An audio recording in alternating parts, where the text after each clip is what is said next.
जय श्री कृष्ण। देखिए, सिंह राशि और सिंह लग्न का तो बहुत अच्छा वक्त निकला है। पिछले दिनों राहु केतु जो बड़े एनर्जी नॉट्स हैं, इन्होंने इनको बांध रखा है। तो आपकी पोजीशन इंपॉर्टेंट है। अब इंपॉर्टेंस दो तरह की होती है, अच्छे महीने में भी, खराब महीने में भी। राहु धनिष्ठा में आ गए, केतु अपने मघा नक्षत्र में। ये जो कॉम्बिनेशन है अब थोड़ा दूर हो गया। पहले बीच में उसने बड़ा स्ट्रेस दिया, यानी मैरिटल रिलेशन, बिजनेस रिलेशन, आपके स्पाउस की हेल्थ, उनके साथ रिलेशन बहुत स्ट्रेसफुल। अब ये थोड़ा ठीक है। फर्क है, शुक्र केंद्र में है, दशमेश, तो दशमेश शुक्र को उसने एग्रीवेट किया हुआ है। यानी प्रोफेशनल पार्ट पे एक्टिविटी चल रही है, बदलाव चल रहे हैं तेजी से। आपका काम का वर्कलोड हो सकता है, आप इंपॉर्टेंट पोजीशन पे हो सकते हैं, ये चीजें हैं। बुध जो धनेश है यहाँ पर वक्री हैं और अस्त हैं। मंगल और सूर्य के बीच में है, एग्रेसिव है, एनर्जी है इसमें। बुध में पैसा दे रहा है बुध आपको। इसके बाद में गुरु सूर्य का जो कॉम्बिनेशन है, गुरु या द्वादश भाव में उच्च उच्च उच्च राशि में है। सूर्य गुरु का जो कॉम्बिनेशन है, ये पिछले वीक में बहुत अच्छा कॉम्बिनेशन था, जो बड़ा एक्सप्लोरिंग था। इसने बड़ा उठाव दिया, खासतौर पे विदेश में रहने में नौकरी करने वाले लोग, गवर्नमेंट सेक्टर या कॉर्पोरेट सेक्टर के साथ में बिजनेस या कुछ काम करने वाले लोगों के लिए बहुत अच्छा वक्त था। अब ये सूर्य जो है, ये 16 तारीख को, 16 से चल रहा था कॉम्बिनेशन। 20 तारीख को सुबह में 11:30 बजे करीब सूर्य का नक्षत्र बदलता है पुष्य नक्षत्र में। अब ये गुरु और सूर्य दोनों पुष्य नक्षत्र में हुए हैं। पुष्य नक्षत्र शनि का है, जो आपका षष्ठेश भी है। तो अब ये थोड़े से अवरोध कारक भी हुए, थोड़ा सा अड़चने पैदा हो सकती हैं। गुरु लेकिन अष्टमेश है, और तो इसलिए ट्रैवल प्लॉन भी हो सकते हैं। खासतौर पर मैंने जैसे बताया, विदेश में रहने वाले लोग, विदेश में काम करने वाले लोगों के लिए बड़ा महत्वपूर्ण समय है। लेकिन प्लीजेंट है, एसेट का लिक्विडेशन होना, अच्छे लग्जरी प्लॉन चीजों में आपका खर्च होना, इस तरह की चीजें आ रही हैं। मंगल दशम में बैठे हुए हैं, जो आपके अभी तक श्रवण नक्षत्र में चल रहे थे, और 24 तारीख तक ये श्रवण नक्षत्र में है। तो श्रवण नक्षत्र में एसेट का रिशफल होना, ट्रैवल होना, ये पॉसिबल है।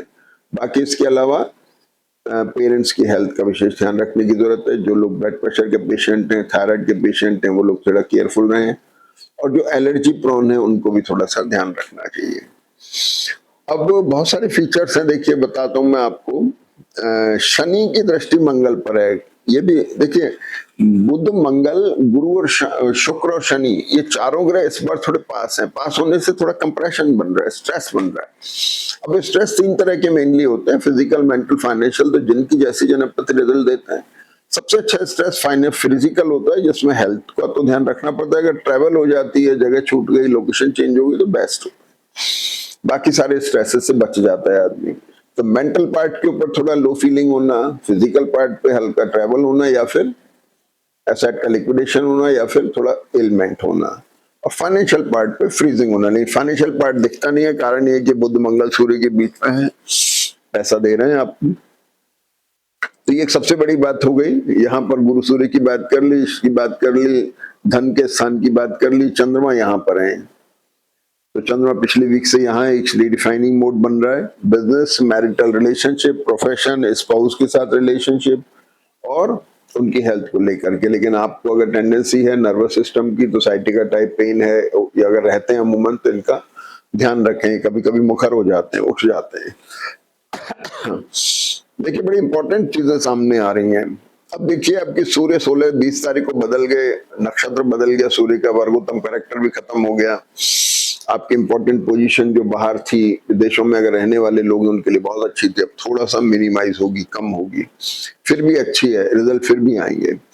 मंगल जो है 24 तारीख को जो है मृगशिर नक्षत्र में आ रहे हैं, श्रवण नक्षत्र से रोहिणी बाहर निकल के, रोहिणी से श्रवण मंगल, हाँ, चंद्रमा के नक्षत्र से बाहर निकल के मृगशिर में आ जाएंगे और कर्क नवांश में आ जाएंगे। तो भाई, ब्लड प्रेशर के पेशेंट और थोड़ा जो थायराइड के पेशेंट्स हैं, एग्रेशन से थोड़ा बचने की जरूरत है।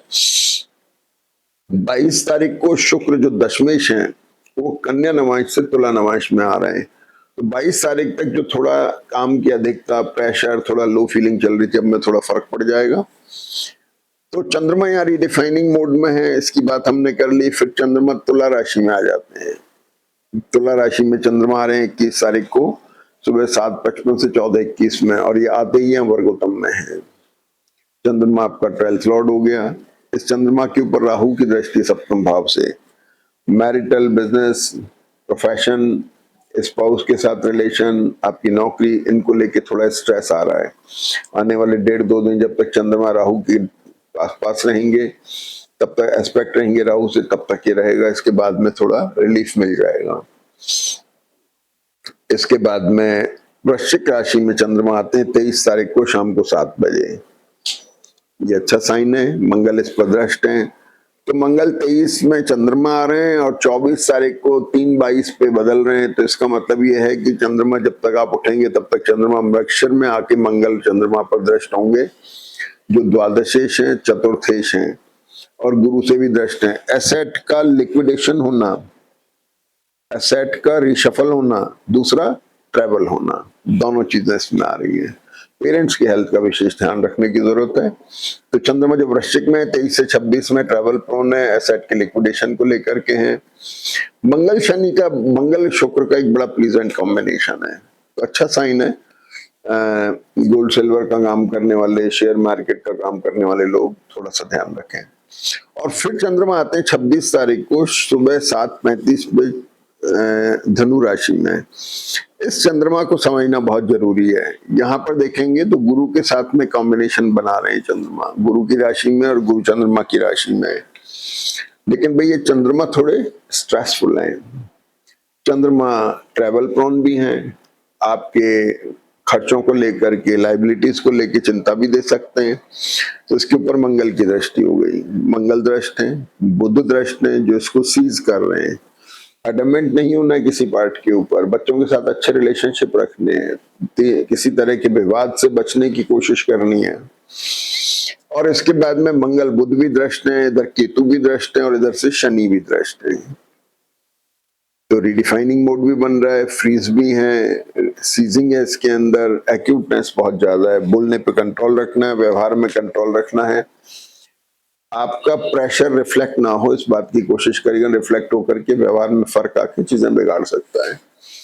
और खर्चों की खास तौर पे, और ट्रैवल प्रोन है, जब उसकी बात ही खत्म हो गई। ट्रैवल तो सबसे अच्छा है, क्योंकि और नहीं हो तो ट्रैवल ऑप्ट कर लीजिए, वो ज्यादा बेटर है। एसेट का रिशफल होना, ट्रैवल होना, विदेश जा रहे हैं तो भी बहुत अच्छा साइन है। तो इस तरह की चीजें हैं। कुल मिलाकर के चार्ट थोड़ा हल्का स्ट्रेसफुल है, अलग अलग तरह के स्ट्रेस आ रहे हैं, लेकिन हर जन्म पत्री के ऊपर डिपेंड करेगा किस तरह की पोजीशन बनती है। अमूमन वैसे ठीक है, आपकी जन्म पत्री आपको पैसा दे रही है। जय श्री कृष्ण।